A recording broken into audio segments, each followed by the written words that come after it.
Bon sabbat, chers frères et sœurs. C'est une bénédiction encore pour nous d'être là ce soir et de pouvoir écouter la parole de Dieu. 10 jours ont été une marche exceptionnelle. 10 jours à prier, à intercéder, à jeûner, à revenir à l'autel. Mais le Seigneur nous demande de pouvoir y rester. Et en ce sabbat, nous sommes bénis parce que c'est le sabbat, mais que nous puissions continuer cette marche avec le Seigneur.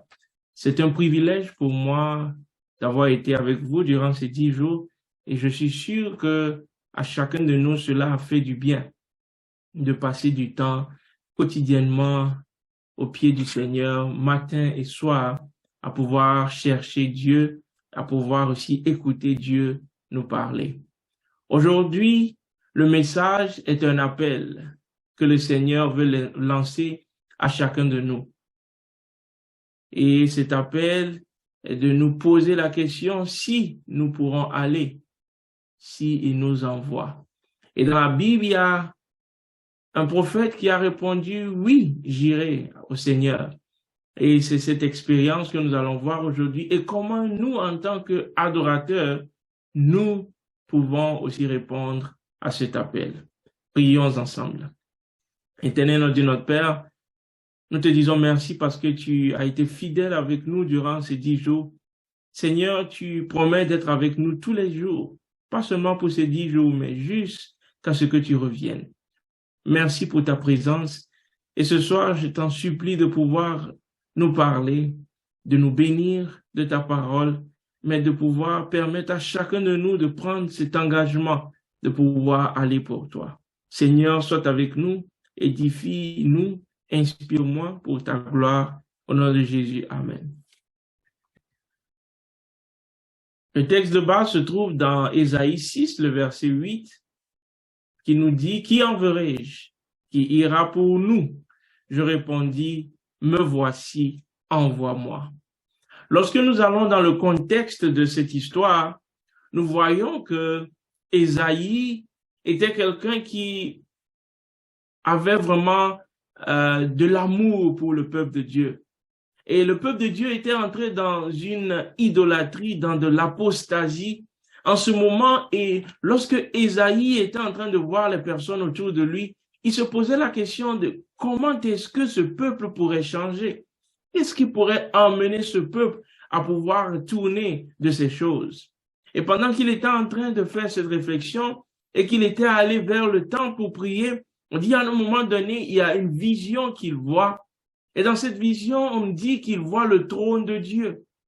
Ésaïe prend peur parce qu'on nous dit que lorsque Dieu veut parler, tout le coin tremble, tout le temple tremble. Et Ésaïe se pose la question, est-ce que moi, en tant qu'humain, j'ai cette dignité de pouvoir être devant Dieu? Et chers frères et sœurs, Dieu compte sur nous. Dieu compte sur les uns et les autres, sur l'amour que nous avons pour son ministère, pour l'amour que nous avons pour les autres. Il veut que nous puissions prier, intercéder pour que ces personnes soient sauvées. Et chers frères et sœurs, laissez-moi vous dire que lorsque Dieu verra que vous avez de l'amour pour son ministère, lorsque Dieu verra que vous avez de la sympathie, vous avez vraiment une inquiétude, et quand on vous regarde et on vous pose la question des fois, qu'est-ce qui se passe? Que vos soucis soient, comment est-ce que les gens autour de moi peuvent écouter la parole de Dieu? Comment est-ce que les gens, ou bien l'Église, comment est-ce que nous pouvons faire pour pouvoir nous améliorer? Lorsque nous avons ces soucis, lorsque nous pensons au travail de Dieu, alors cela interpelle Dieu et Dieu se dit qu'il peut compter sur nous. Ce qui est intéressant, c'est que cette scène est grandiose et fascinante. Dieu est assis sur un trône haut et élevé. Et là, on dit que la robe remplissait le temple, tandis que les anges qui étaient pourvus, chacun de 6 ailes, répétaient « Saint, Saint, Saint, le Seigneur des armées ». C'était là le travail de ces anges de pouvoir seulement louer le Seigneur parce qu'il était saint. Et imaginez un pécheur comme Ésaïe se trouvant en face de l'autel. Même les anges qui se voilaient la face, qui se voilaient les pieds et qui avaient aussi 2 ailes pour pouvoir voler et qui chantaient « Saint, Saint, Saint, l'Éternel des armées ». C'était vraiment une scène fascinante. Mais au lieu de pouvoir être content, Ésaïe il avait peur.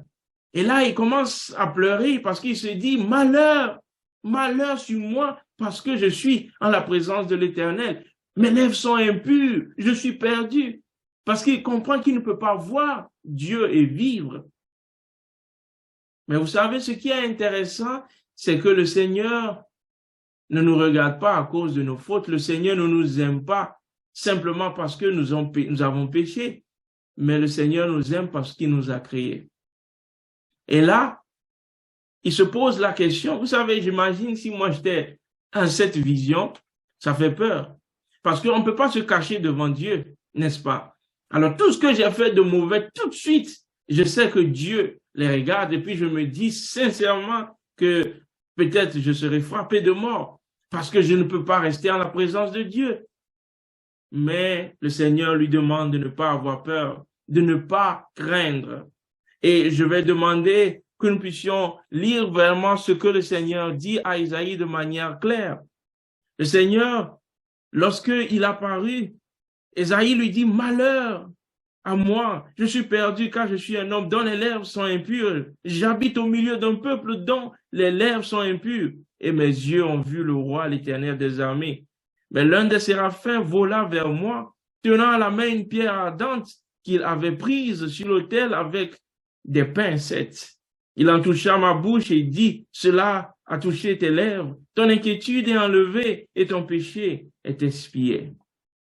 Ce qui est intéressant, comme Marie de Magdala, ce qui est intéressant ici avec Ésaïe et la femme Magdala, c'est que toutes ces personnes reconnaissent qu'ils sont des pécheurs. Ils reconnaissent qu'ils n'ont rien fait de bien pour pouvoir mériter quoi que ce soit de Dieu. Et si on devait lapider cette femme, Marie de Magdala, elle se disait, mais bon, aujourd'hui c'est mon jour, je crois qu'on m'a eu et je mérite qu'on puisse me lapider. Ésaïe qui se dit, malheur parce que je ne peux pas être à la présence de Dieu. Mais tout de suite, le Seigneur les rassure. Le Seigneur rassure parce que le Seigneur dit que la personne qui n'a jamais péché jette la première pierre. Et là, l'ange, le séraphin qui approche Ésaïe lui dit, parce que le charbon a touché tes lèvres, alors tes iniquités te sont pardonnées. Dieu nous rend purs, Dieu nous sanctifie. C'est comme ce sabbat. Aujourd'hui, nous ne méritons rien, mais dès que nous rentrons dans les heures saintes du sabbat et que nous respectons ce que Dieu nous dit, il nous dit, venez tel que vous êtes, venez avec vos fardeaux, parce que je vais vous toucher. Et quand je vous touche, ce n'est pas ce que vous avez accompli dans la semaine qui vous rend qualifié pour le sabbat, mais c'est plutôt ma grâce.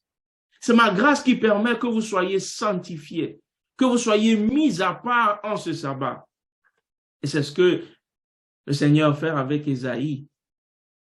Et là, au verset 8, on dit, j'entendis la voix du Seigneur disant, qui enverrai-je et qui marchera pour nous? Je répondis, me voici, envoie-moi. Quand Ésaïe a reçu la puissance par l'attouchement aussi de ce charbon ardent, la puissance pour pouvoir accomplir la mission, la réponse d'Ésaïe ne peut être que me voici, envoie-moi, j'irai. Est-ce que pendant ces 10 jours, nous avons senti que nous avons été privilégiés de la présence de Dieu? Est-ce que nous sentons que Dieu nous a visités pendant ces 10 jours? Est-ce que par la foi, pas par une sensation, pas par des frissons, pas par un sentiment, mais est-ce que par la foi, nous avons cette assurance que, comme la parole de Dieu nous dit, que si nous approchons de Dieu avec assurance, il va nous pardonner de toute iniquité si nous confessons nos péchés. Et je suis sûr que Dieu nous a pardonné. Et s'il nous a pardonné, ce n'est pas parce que j'ai encore senti quelque chose, non. Mais par la foi, je dis, Seigneur, merci parce que je sais que je suis sanctifié. Je sais que je suis pur. Je sais que, Seigneur, tu m'as touché de ton charbon ardent. Et me voici, Seigneur. Si tu peux utiliser qui que ce soit pour faire ton travail. Si je peux aussi me rendre disponible, Seigneur, moi pécheur, pour que tu puisses m'utiliser, ô Seigneur, c'est le grand privilège de toute ma vie. Envoie-moi, j'irai. Et là, quand vous lisez tout ce que Ésaïe a pu aussi donner comme prophétie concernant le Messie, avec exactitude de comment Jésus devait vivre sur cette terre, quand nous lisons vraiment les prières et les confessions et les prophéties d'Ésaïe, on comprend qu'il a été touché du ciel. On comprend que c'est quelqu'un qui s'est mis à part, il s'est dit, Seigneur, envoie-moi. Oui, je suis pécheur. Oui, nous sommes pécheurs. Mais cela ne peut pas nous empêcher de servir le Seigneur. Le Seigneur vous voit, le Seigneur vous connaît, il sait tout ce que vous avez pu faire, mais il veut vous choisir. Le Seigneur veut vous utiliser. Si Jésus devait voir nos péchés, et si c'était à cause de nos péchés que nous devons être sanctifiés, je crois que nous ne serons jamais sanctifiés.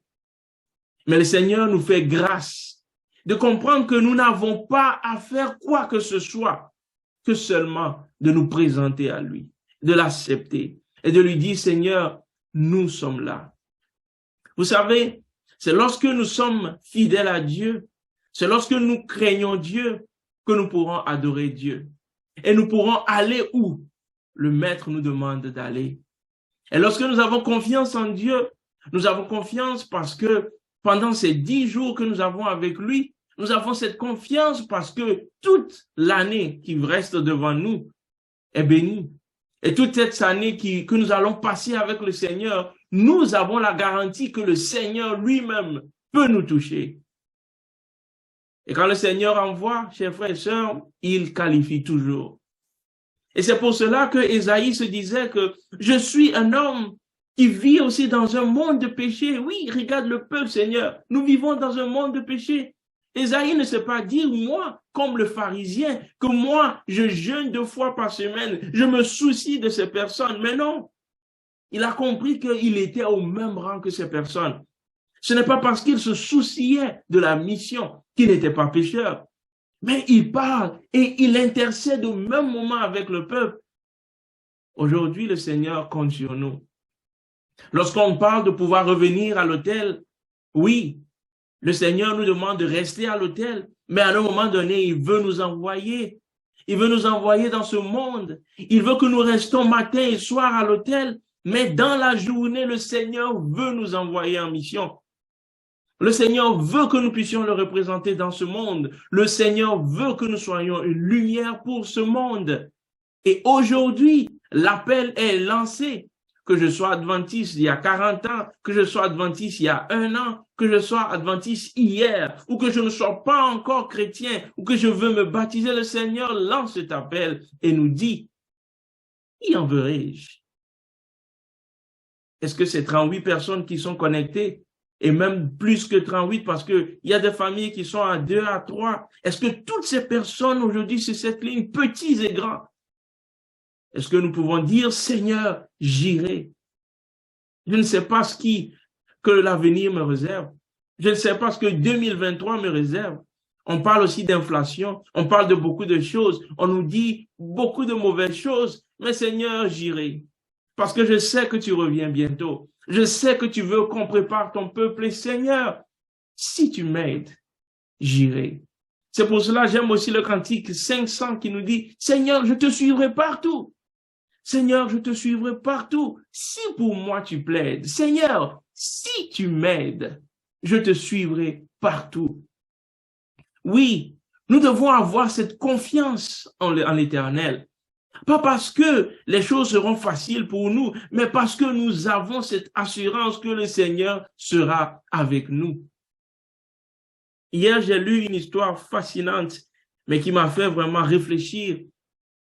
C'était encore en Russe, dans des années vraiment lointaines, et qui avait un pasteur. Il était pasteur de 9 églises. Et en ce moment, avec le régime qui était là, soviétique, qui était là, on dit que les églises étaient fermées et les églises adventistes aussi étaient fermées.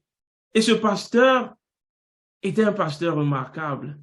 On l'avait saisi les soldats l'avaient saisi et on l'avait demandé de pouvoir montrer la maison des membres, de pouvoir désigner ceux qui étaient ses membres.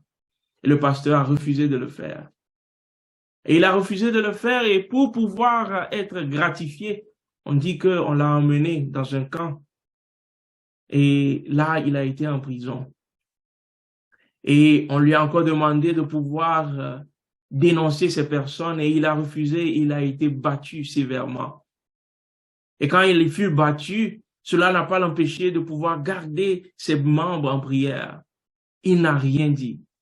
Et à un moment donné, on lui demandait de faire des activités. Et cela tombait des fois sur le sabbat. Et il a refusé de pouvoir profaner le sabbat. Et ce qu'on lui a demandé, c'est que si tu ne le fais pas, alors nous allons te mettre comme dans un carton, bien dans c'est comme un petit truc carré en fer où on nous dit que il était tellement coincé qu'il ne pouvait pas s'allonger, qu'il ne pouvait pas s'asseoir, qu'il ne pouvait rien faire, il était coincé. Et ses genoux étaient collés à sa poitrine. Il était là avec ses mains pliées et il était aussi dans cette petite boîte en fer. On dit qu'il a passé là des mois, il a passé plutôt des jours dans cette cage. Et chaque fois, c'est ce qui se passait. Et après 2 semaines, on dit qu'on le relâchait. Et il passait 2 jours pour pouvoir rééduquer ses membres pour pouvoir marcher, ses pieds pour pouvoir marcher. Et il continuait à travailler.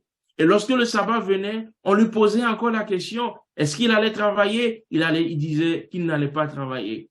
Et c'était ce qui se passait, chers frères et sœurs, pendant 2 ans. C'est ce qui se passait. Chaque sabbat, on le mettait là-bas pour 2 semaines. Il passait vraiment tout son temps là-bas et on lui donnait seulement qu'une nourriture. Et il y avait un garde à un moment donné qui lui donnait de la nourriture de manière secrète, mais il ne quittait pas cet endroit. Et on nous dit après quelques années, et cela se répétait ainsi, c'est une histoire vraie. Après quelques années, on dit qu'il y a un chef de l'État de militaire qui était venu et il a déploré vraiment le comportement qu'on donnait à ce pasteur. Et il a dit, tu sais, je vais signer un deal avec toi, je vais signer un contrat avec toi.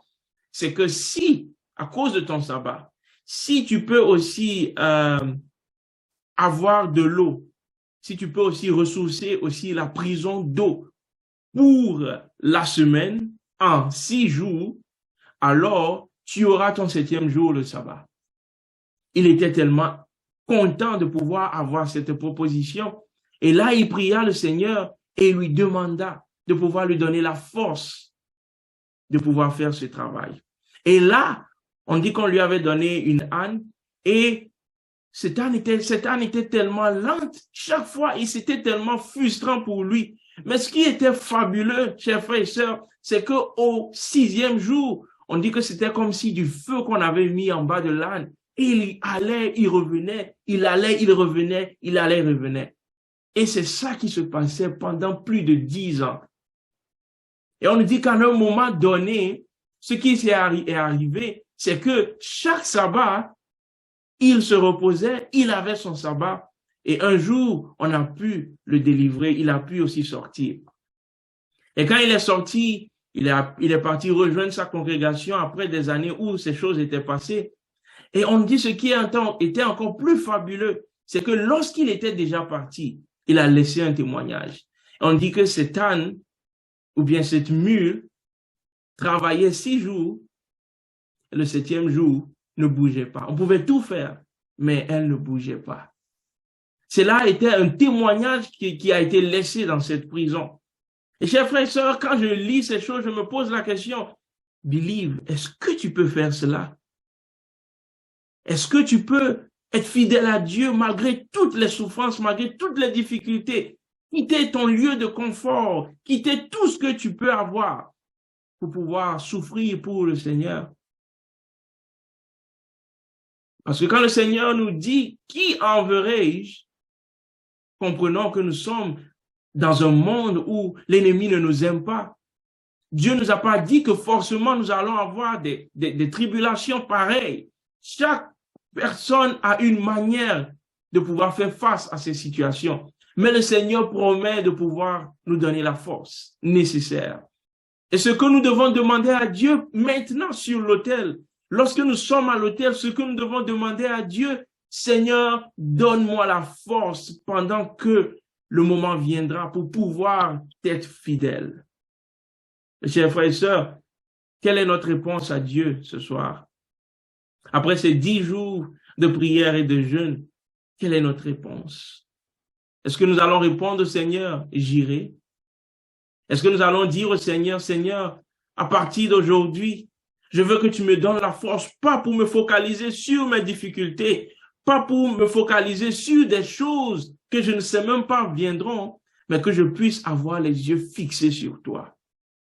Que tu puisses me donner la force quotidiennement de pouvoir avancer, Seigneur. Parce que nous sommes dans un monde où nous devons prendre conscience de l'état de péché qui entoure, qui environne ce monde. Il est temps de pouvoir laisser les discussions logiques et scolaires et tout ce que nous pouvons dire pour pouvoir revenir à la base, de nous laisser entre les mains du Saint-Esprit pour pouvoir faire la différence. C'est ce que le Seigneur demande. Vous savez, de manière personnelle, quand j'ai accepté de pouvoir travailler en tant que pasteur, c'était quelque chose que je ne croyais pas au début. J'avais, je pourrais dire, pas honte, mais je ne me sentais pas à l'aise de dire aux gens jeunes que je devais devenir pasteur. Et effectivement, je ne savais pas si je voulais devenir pasteur parce que je me posais tellement de questions. Vous savez, avec l'université, quand une jeune fille te demande qu'est-ce que tu fais et puis tu dis tu es pasteur, tu sais que tes points sont réduits de 20, 10 peut-être parce qu'il y a un désintéressement tout de suite qui se fait. Et puis après ça, avec les gens autour de toi, tu as beaucoup de jeunes et tout ça. Et puis on te demande à toi, oui, qu'est-ce que toi tu fais? Oui, je suis agronome. Toi tu fais quoi? Toi tu fais quoi? Et toi, je suis pasteur. C'est tout? Il n'y a pas, ok, je comprends qu'il y a des gens qui donnent leur temps à Dieu et tout ça, mais tu ne fais rien dans la vie que pasteur. Vous savez, c'était au début, c'était un peu gênant en tant que jeune de pouvoir réfléchir, de pouvoir penser ainsi. Et chaque fois qu'on me posait la question, je disais, oui, je peux devenir enseignant, je peux devenir autre chose, j'ai pas besoin d'être pasteur. Mais je fais la théologie. Tu sais, la théologie, c'est vraiment cette science de pouvoir étudier les choses bibliques et de pouvoir vraiment enseigner le grec, peut-être l'hébreu et d'autres choses. Je me rappelle, on était avec des amis une fois et puis on avait des jeunes, on était tous là quelque part. Et puis, il y a une amie d'un de mes amis qui m'a posé la question, qu'est-ce que tu fais? Et puis, je dis, je suis pasteur. Là, j'avais déjà commencé. Et c'est mis à rire. Et ça a mis à tellement rire, tellement rire. Parce que pour elle, c'était vraiment drôle, vous voyez. C'est que c'était une blague, au fait. C'était pour elle, c'était une blague. Et c'est mis à rire, à rire. Et à un moment donné, elle reprend son souffle et tout ça, et puis elle dit, OK, là, maintenant, on est sérieux, là. Non, non, dis-moi, qu'est-ce que tu fais? Elle dit, non, je suis pasteur. Elle ne pouvait pas croire de ses yeux. Elle ne pouvait pas croire ce que j'étais en train de lui dire. Et pour elle, c'était comme un gâchis. Elle me dit, mais c'est du gâchis. Mais comment toi, tu peux être pasteur? Cela m'a fait rire parce que en ce moment, j'avais déjà compris que Dieu m'avait appelé. Dieu m'avait clairement dit que si je ne faisais pas son travail, je ne serais pas heureux.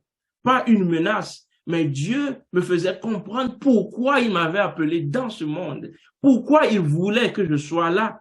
Et c'était au moment où moi j'ai dit au Seigneur, j'irai. Pas quand j'ai commencé la théologie, mais quand j'ai fini les 4 ans de théologie, c'est en ce moment que j'ai accepté l'appel. Et j'ai dit au Seigneur, j'irai avec fierté. Et depuis ce jour, je n'avais plus honte de dire à qui que ce soit que j'étais pasteur. Parce que j'avais compris ma mission sur cette terre. Et quand cette fille m'a posé cette question, je lui ai répondu avec assurance, avec fierté. Et je lui disais que oui, je suis pasteur. Qu'importe si toi tu penses que c'est un gâchis. Mais moi, Dieu m'a appelé pour une raison. Vous savez, Dieu m'a appelé pour être pasteur, Mais le pasteur que je suis, Dieu a un ministère pour moi en tant que pasteur. L'appel n'est pas d'avoir le titre d'être pasteur. L'appel n'est pas d'être ancien. L'appel n'est pas d'être chef de département. L'appel n'est pas d'être adventiste du 7e jour. L'appel est de pouvoir aller proclamer l'évangile. C'est là l'appel, chers frères et sœurs. Alors, je ne veux pas rester là dans mon fauteuil et dire « je suis pasteur, c'est moi qui suis le pasteur ». Mais le pastorat ne va pas me sauver. Parce que ce que Dieu va me demander, qu'est-ce que tu as fait des talents que je t'ai donnés? Qu'est-ce que tu as fait du temps que tu avais sur terre? C'est là ce que Dieu va me demander comme question.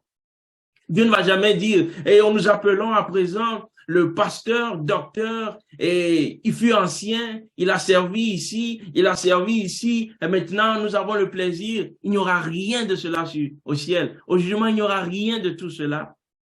Parce qu'en ce jour, si nous n'avons pas choisi d'être à l'autel, si nous n'avons pas choisi de pouvoir passer du temps avec le Seigneur, il sera difficile pour nous de pouvoir voir le Seigneur et dire, voilà la personne, voilà le moment que nous attendons tant.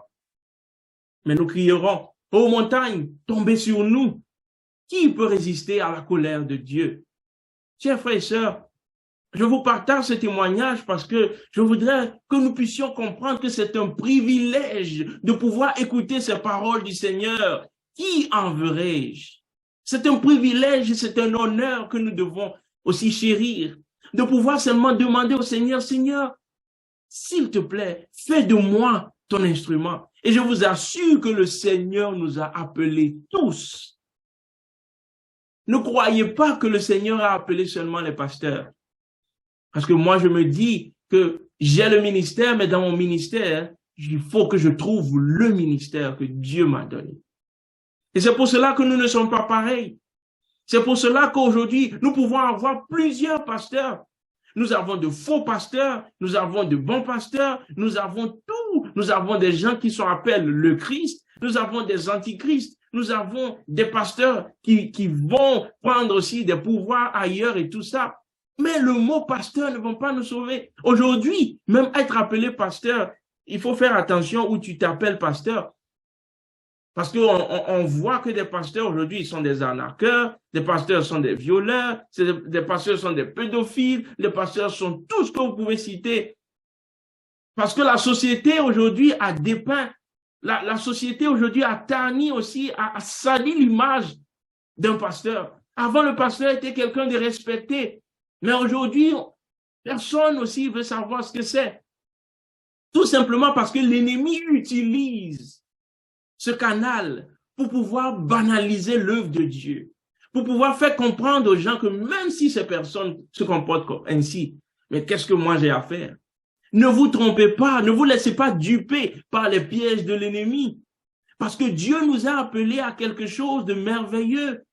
Dieu nous a appelés à proclamer son évangile, cet évangile du message des 3 anges, de pouvoir l'adorer, lui qui a fait les cieux et les terres, de pouvoir l'adorer, lui qui nous a créés et lui qui nous a rachetés, de pouvoir l'adorer, de pouvoir sortir de Babylone, de pouvoir ne pas nous conformer à ce siècle présent, de ne pas aussi ressembler aux gens de ce monde, mais de sortir de Babylone. Quand Dieu a créé les cieux et la terre, et qu'il a promis à Noé qu'il ne va plus jamais détruire cette terre par l'eau, des gens se sont réunis à la tour de Babel, et là, Dieu les a confondus. Dieu leur a dit de pouvoir se multiplier, de pouvoir étendre sur toute la terre, mais ils ont voulu rester ensemble. Dieu les a confondus. Dieu voulait qu'ils sortent aussi de cette confusion. Mais aujourd'hui, nous avons une Babylone spirituelle. Tout ce qui ne donne pas gloire à Dieu, toute forme aussi d'adoration quelconque que cela peut être, ça peut donner l'image que les gens sont en train d'adorer Dieu. Mais Dieu dit qu'il veut des adorateurs qui l'adorent en esprit et en vérité. Pas des personnes qui veulent adorer Dieu pour pouvoir se satisfaire. Mais pendant que nous sommes en train de sortir de Babylone, le 3e ange vient avec ce message que si nous l'adorons, et que si nous sortons de Babylone, alors nous n'allons pas aussi faire face à la colère de Dieu qui sera sans mesure. qui sera sans mélange, qui sera sans filtre, mais qui sera vraiment violent et qui va détruire aussi les méchants. C'est seulement lorsque nous sommes près de Dieu que nous pouvons voir notre état de péché. Quand Ésaïe a fait face au Seigneur, tout de suite, la gloire de Dieu l'a mis nu devant Dieu spirituellement. Il a vu qu'il n'était rien. Et c'est ce que la parole de Dieu nous fait. C'est ce que lorsque nous allons à l'autel de Dieu, c'est ce que l'autel de Dieu nous fait. Cela nous rend plus sensibles. Cela nous rend plus humbles. Cela nous aide à comprendre que nous ne sommes absolument rien. Que nous sommes de pauvres pécheurs. Que nous ne méritons rien. Qu'il n'y a rien de bon qui peut venir en nous. Que seulement la puissance du Seigneur. Oh, aujourd'hui, je veux que le charbon ardent touche mes lèvres. Encore une fois. Parce que oui, le Seigneur m'a appelé à son œuvre, mais peut-être d'une manière ou d'une autre, en faisant son travail, en un moment donné, je me suis égaré. Mais Seigneur, je te demande ce soir à moi, ma prière est de demander au Seigneur, si encore Seigneur, ce soir, après ces 10 jours, si tu peux encore me toucher de ton charbon ardent, si tu peux purifier mes lèvres, Seigneur, je t'en supplie, Seigneur, je sais que c'est une occasion que tu me donnes de pouvoir encore aller et proclamer ton évangile. Et Seigneur, si tu m'aides, je te suivrai partout. Cela doit être notre désir le plus ardent aujourd'hui. Alors que nous terminons ces 10 jours de prière, nous espérons que vous avez commencé à reconstruire votre hôtel de culte journalier et votre hôtel personnel. Que les enfants et la famille, que les membres de la famille prennent du temps et s'organisent pour pouvoir passer du temps avec le Seigneur. Avant d'aller à l'école, avant d'aller au travail, que nous sommes en train de reconstruire nos hôtels parce que nous sommes créés pour pouvoir adorer le Seigneur. Oui, nous souhaitons que les familles s'engagent à rencontrer le Seigneur chaque matin et chaque soir. Mais bien davantage, nous prions pour que vous acceptez l'invitation de Dieu à répondre à son appel. Ce soir, l'Éternel veut toucher nos cœurs. L'Éternel veut nous purifier. Et le Seigneur nous dit par la sœur Ellen White, à ceux dont la consécration est telle que le Seigneur peut toucher leurs lèvres, s'adresse la parole suivante. Entrez dans la moisson. Entrez dans la moisson. Je serai avec vous. Oh oui. Béni sois-tu, Seigneur, parce que tu seras avec nous. Remercions le Seigneur parce que j'ai l'assurance que le Seigneur sera avec nous.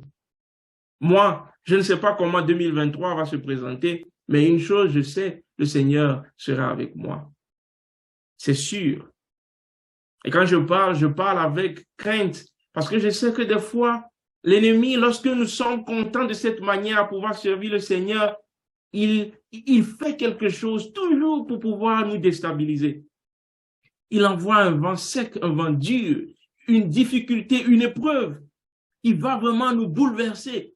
Et là, il nous regarde de loin et il rit et il dit, encore, maintenant je vais voir si tu vas toujours dire, eh oui, j'irai, comme tu as dit aux 10 jours. Est-ce que tu vas encore dire, oui, j'irai? Ah là, on est là, on va voir ce que tu vas faire. Et là, on commence à faire des compromis. Et il commence à rire, il passe à l'éclat de rire. Ah oui, ces 10 jours, vous croyez que c'était la fin? Vous croyez que vous pourriez changer? Vous croyez que la situation pouvait s'améliorer? Mais on se connaît. On connaît les péchés mignons que tu aimes faire. On sait les choses que tu aimes faire. Prends du temps pour tes 10 jours. Non, vas-y. Je te donne les 10 jours. Il reste encore beaucoup de jours. On a 366 jours, 365 jours. Si c'est seulement 10 jours, mais prends les 10 jours. Mais moi, je t'attends là. Je t'attends à la fin. Et puis, on va encore commencer à regarder tout ce qu'on peut regarder, à écouter les genres de choses qu'on écoute, hein, les choses qu'on fait, les habitudes et tout ça. On va continuer à les faire, n'est-ce pas? Mais le Seigneur se tient à la porte de ces 10 jours et il nous lance l'appel. Qui enverrai-je? Est-ce que Ourembo? Est-ce que Maranatha? Est-ce que nous sommes prêts à pouvoir dire, Seigneur, me voici. J'irai. J'irai parce que je sais que tu seras avec moi. J'irai non pas parce que tout sera facile, J'irai non pas parce que, Seigneur, tu m'as déjà montré en panorama tout ce qui va se passer en 2023. Non, j'irai parce que tu seras avec moi. J'irai parce que, Seigneur, tu me donneras le fruit du Saint-Esprit. J'irai parce que, Seigneur, chaque matin, je vais renouveler mes forces à l'autel. J'irai parce que, Seigneur, je sais que tes bontés se renouvellent, tes compassions pour nous vont se renouveler chaque matin. J'irai parce que je sais qu'à chaque jour suffit sa peine. J'irai parce que tu as dit que si je demande les choses célestes, tu vas me les donner. J'irai, Seigneur, parce que Emmanuel, Christ, est avec nous. Chers frères et sœurs, aujourd'hui, je veux que nous puissions avoir une crainte pour la réponse que nous allons donner. Que nous ne soyons pas émus, mais répondons avec crainte. Si j'irai veut dire dans les pleurs, Seigneur, j'irai, alors que ce soit dans les pleurs. Si c'est avec amertume que nous allons dire, Seigneur, j'irai, pas parce que nous avons mal de pouvoir suivre le Seigneur, mais parce que nous avons des addictions et nous ne savons même pas comment nous en débarrasser. Si nous disons, j'irai, Seigneur, mais nous sommes tellement incertains, parce que quand on voit vraiment dans quoi nous vivons, quand nous voyons la situation dans laquelle nous sommes, quand nous voyons le travail dans lequel on est, il ne peut pas nous amener à adorer le Seigneur comme on veut. Quand nous voyons que dans toute la semaine, nous n'avons même pas le temps pour le Seigneur, nous nous posons la question, j'irai, Seigneur, est-ce que je peux répondre, j'irai? Est-ce que j'ai cette certitude que je pourrais aller, Seigneur? Mais j'aimerais que vous puissiez réfléchir ainsi parce que cela vous met la réalité en face. Vous comprenez qu'il y a un défi devant vous. Vous comprenez que ce ne sera pas facile. Vous comprenez que ce ne sera pas seulement j'irai et puis demain continuer comme avant, mais de dire cette année, Seigneur, j'irai par la grâce de Dieu. Si tu me donnes la force, Seigneur, j'irai. Je ne sais pas quelle opportunité tu vas me donner, mais j'irai. Je ne sais pas vers qui je vais aller, mais j'irai. Je ne sais pas avec quelle connaissance biblique je vais aller parler aux gens, mais j'irai. Parce que, Seigneur, tu me donnes la puissance de pouvoir faire ton œuvre. Tu me donnes la puissance pour accomplir la mission. Je vous assure, chers frères et sœurs, le ciel nous regarde avec vraiment de la joie, avec vraiment une clarté à leurs yeux. Ils sont en train de regarder un peuple, il veut se consacrer au Seigneur, il veut nous aider. Et dans ces prières que nous allons faire tout de suite, le Seigneur va envoyer ses saints anges parce que nous allons demander des choses spirituelles. Le Seigneur va envoyer ses saints anges sur chaque personne. Sur chaque personne ce soir, il va dire, Seigneur, si tu m'aides, j'irai. À toute personne qui va dire ce soir, Seigneur, par ta volonté, par ta grâce, Seigneur, toi qui crées le vouloir et le faire, toi qui as promis de ne pas me jeter au dehors si je viens à toi tel que je suis, Seigneur, je viens. Et je veux aller travailler pour toi. Est-ce que vous voulez faire la différence, chers frères et sœurs? Est-ce que vous voulez voir quelque chose qui n'est jamais arrivé à Montréal auparavant? Est-ce qu'on peut laisser aussi tout ce que les gens ont dit dans le passé? Est-ce qu'on peut nous dire, ah, c'est la société québécoise, les Québécois n'aiment pas Dieu, les Québécois ils sont avec tout ce qui sont des athées. Si on peut laisser toutes ces choses de côté, est-ce qu'on peut laisser toutes ces choses de racisme et toutes ces choses autour de nous?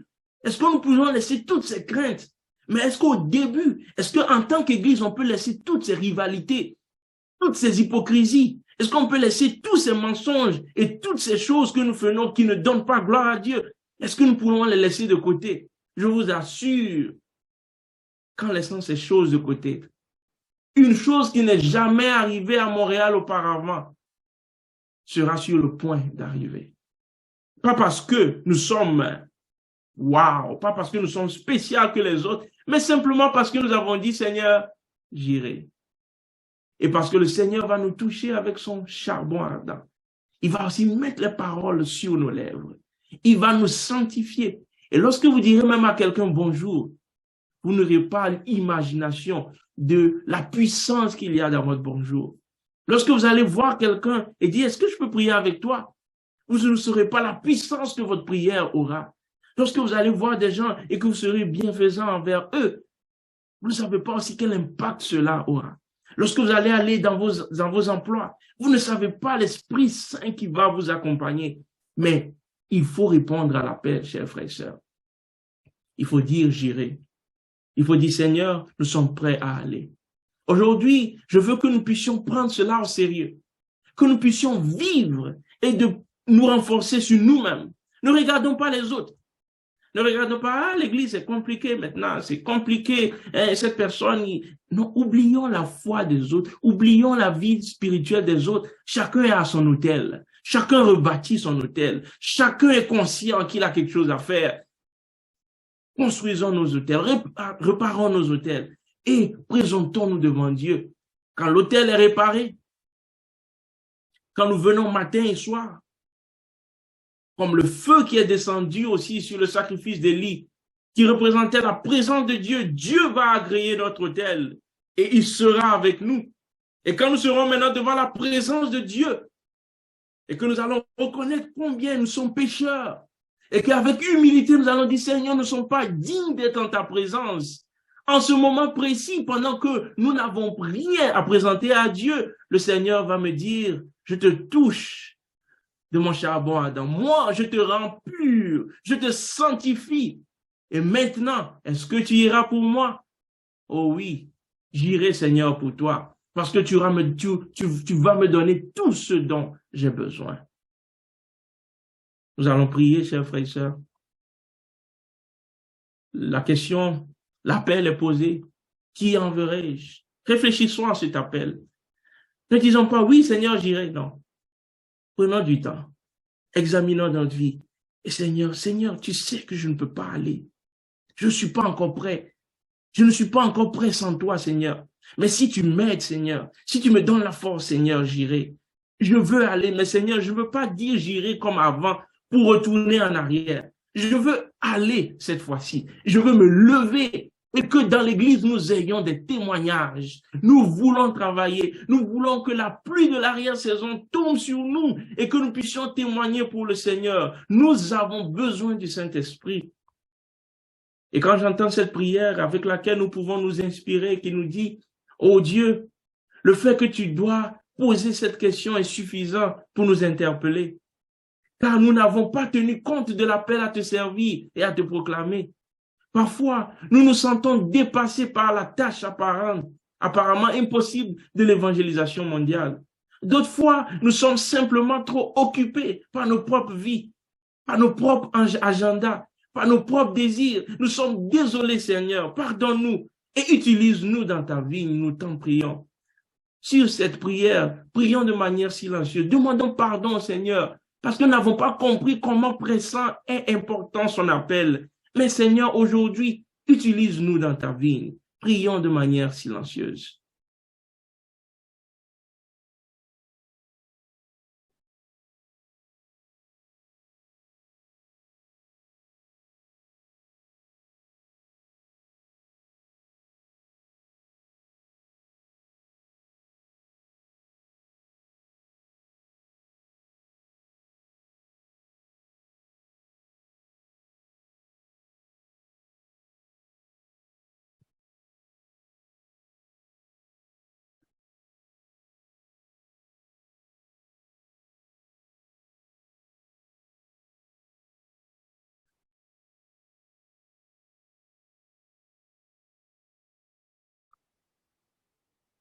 Après avoir demandé pardon au Seigneur, je veux me présenter maintenant au Seigneur. Seigneur, je t'ai demandé pardon, mais Seigneur, à présent me voici.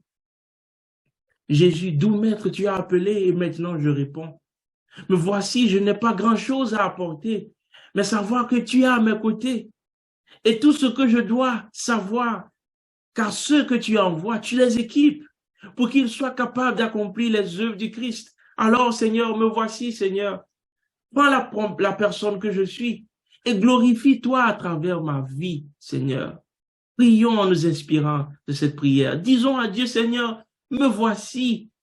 Quand tu appelles, tu qualifies. Alors, Seigneur, qualifie-moi. Me voici, Seigneur. Je réponds à ton appel.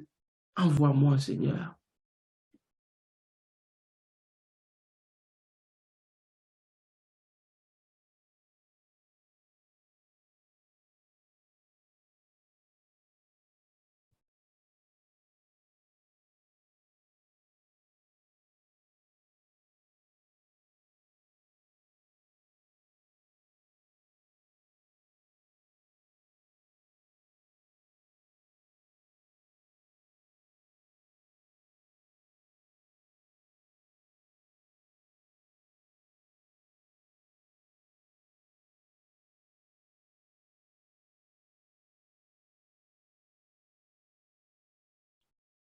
Ce qui me plaît dans l'histoire que je vous ai racontée, c'est que cette personne, devant la situation et qu'on devait le mettre dans cette boîte en fer, il n'a pas demandé au Seigneur de pouvoir l'épargner de cette situation.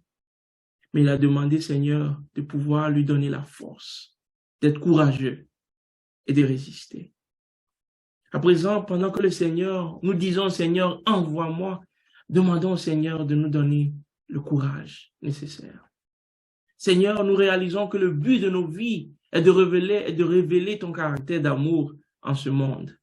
Nous te prions, envoie-nous dans ton champ pour ta mission. Montre-nous où tu es à l'œuvre afin que nous puissions nous joindre au mouvement de ton esprit. Dirige nos idées, nos projets, nos amitiés et nos efforts missionnaires. Nous voulons briller pour toi, Seigneur. Nous voulons briller pour toi. Envoie-nous, envoie-nous, envoie-moi. J'irai, Seigneur. Oui, demandons à la force au Seigneur de nous donner la force, parce que des fois nous perdons notre temps où nous ne devons pas perdre le temps. Nous faisons des études bibliques avec des personnes avec qui nous ne devons pas faire des études bibliques. Nous perdons notre temps. Mais le Seigneur, demandons au Seigneur de nous montrer où il fait son œuvre, pour que nous puissions agir avec le mouvement du Saint-Esprit, pour que vraiment nous puissions porter des fruits pour sa gloire.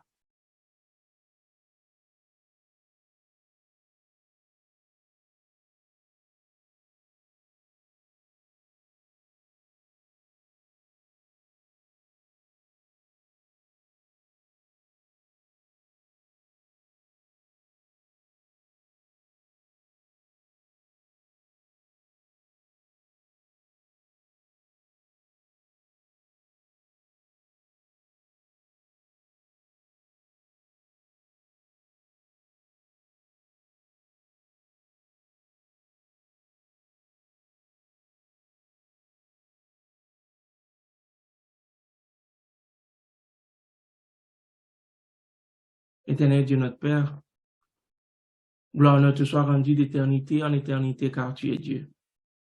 Nous te louons pour qui tu es. Tu es un Dieu d'amour, de compassion. Tu nous as dirigés pendant ces 10 jours, Seigneur. Ça a été beaucoup rafraîchissant pour chacun de nous.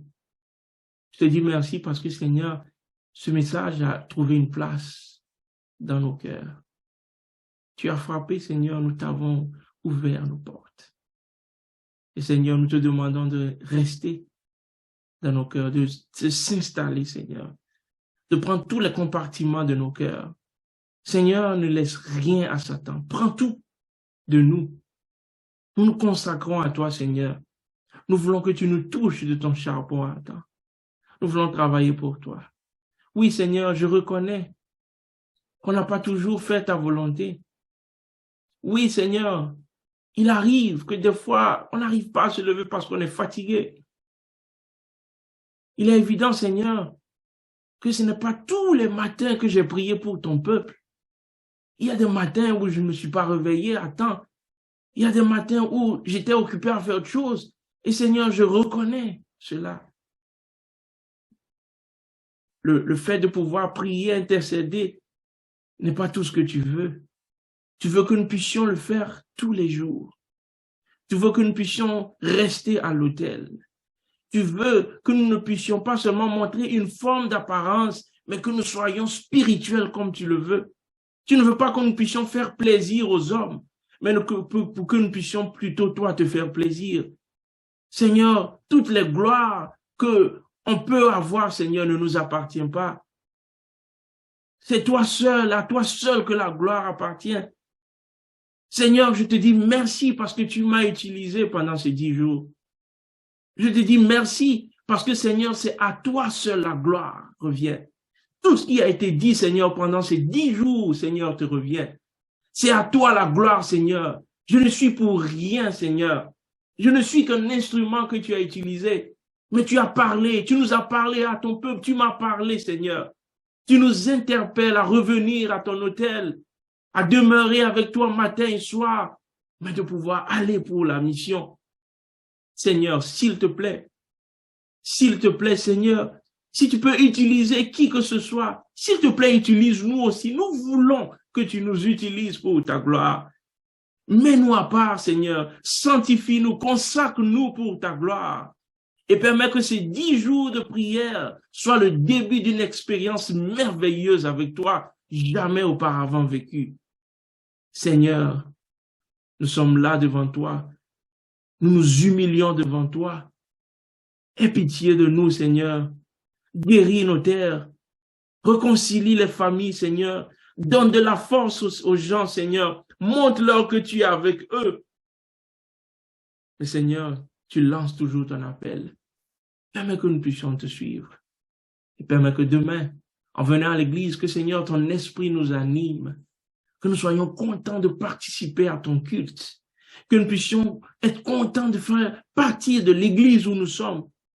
Seigneur, permets que nous puissions nous aimer les uns les autres. Que nous puissions nous aimer les uns les autres en dépit de qui nous sommes. Aimons-nous les uns les autres.